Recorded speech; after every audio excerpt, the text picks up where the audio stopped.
আমি মহাসিন মন্টু, সাক্তা ইউনিয়ন বিএনপির সভাপতি, কেরানীগঞ্জ মডেল উপজেলা। বিগত দিনে কেমন ছিলাম সেটা বললে তো আর এই ব্যাখ্যা করে তো শেষ করা যাবে না। স্বৈরশাসক রাতের ভোটের স্বৈরাচারী সরকার যিনি ছিলেন, দেশের থেকে যে চলে গেছেন, ওনার 17 বৎসর আর ফখরুল মনিদিনের 2 বৎসর, 17, 2, 18 বৎসর।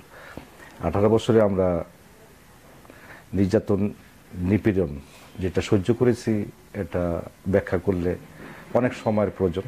তারপরেও বলতে হয় যে আমি 36টা মামলার আসামি। এই 36টা মামলা ক্যারি করতে গিয়ে কল্পনা করা যাবে না যে এটা নির্যাতন কতটুকু, যন্ত্রণা কতটুকু ছিল। ব্যবসা বাণিজ্য, সংসার যাই বলি, সবই ধ্বংস হয়ে গেছে।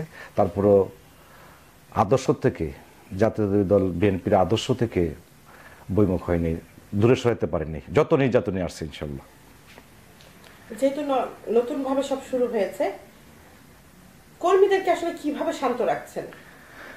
কর্মীদেরকে শান্ত রাখছি যে আমরা এখন তো যে সরকার আছেন, এই সরকারকে, ডক্টর মোহাম্মদ ইউনূসকে আমরা সর্বদিক থেকে আমরা আমাদের হাইকমান্ডের নির্দেশ, আমরা সকল দিকে সহযোগিতা করছি, দেশ পরিচালনা করতেছে। আমরা, আপনার যে প্রশ্নটা ছিল যে আমরা কর্মীদেরকে কীভাবে রাখছি, কি সান্ত্বনা দিচ্ছি, আমাদের সামনে নির্বাচন আসলে আমরা দেশ পরিচালনা করব ইনশাল্লাহ, শতভাগ আমরা বিশ্বাসী।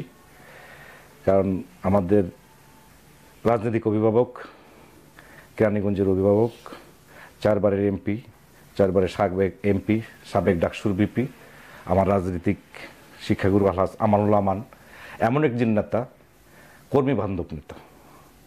আমরা মিলেমিশে আমরা এখন আমাদের লক্ষ্য, আমরাও কর্মী, আমাদের নেতা আলহাজ আমানুল্লাহ আমান, পাশাপাশি এখন আমাদের ব্যারিস্টার ইরফান ইবনে আমান অমি, আমার রাজনৈতিক অভিভাবক আলহাজ আমানুল্লাহ আমানের সুযোগ্য উত্তরসূরি।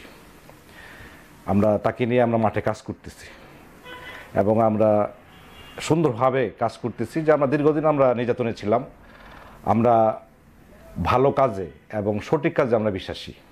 আমরা এখনও সুন্দরভাবে, শুধু এখন আমাদের টার্গেট নিয়ে সামনে আগাচ্ছি যে আমরা সামনে নির্বাচন আসলে, আমরা নির্বাচনে বিপুল ভোটে আমরা জয়লাভ করব, তারপর আমরা দেশ শাসন করব সকলকে নিয়ে। আমরা কোনো অন্যায় কাজ করব না। ইউনিয়নের পরিকল্পনা, যেহেতু দীর্ঘদিন আমার রাজনৈতিক কেরিয়ার 35 বছর, আমি যুব দলের নেতৃত্ব দিয়েছি 17 বছর, তারপরে বিএনপিতে আসছি, আহ্বায়ক কমিটিতে আসছি, সাধারণ সম্পাদক ছিলাম 2 টার্ম, এখন বিএনপির সভাপতি পদ ক্যারি করতেছি। আমার নেতা আলহাজ আমানুল্লাহ আমান, এবং যিনি সর্বক্ষমতার অধিকারী, আল্লাহর কাছে প্রার্থনা করি, ওনার বিশ্বাসী, আমি বিশ্বাসী, শতভাগ বিশ্বাসী, আল্লাহ পাকের উসিলা ছাড়া কোনো কিছুই হয় না। আমার আশা আছে, আপনাদের সকলের দোয়া আছে, যদি পরিস্থিতি অনুকূলে থাকে, আমি সকলের কাছে, সাক্তা ইউনিয়নবাসীর কাছে দোয়া চাই এবং দেশবাসীর কাছে দোয়া চাই যে মনের আশা যে আল্লাহ পূরণ করে।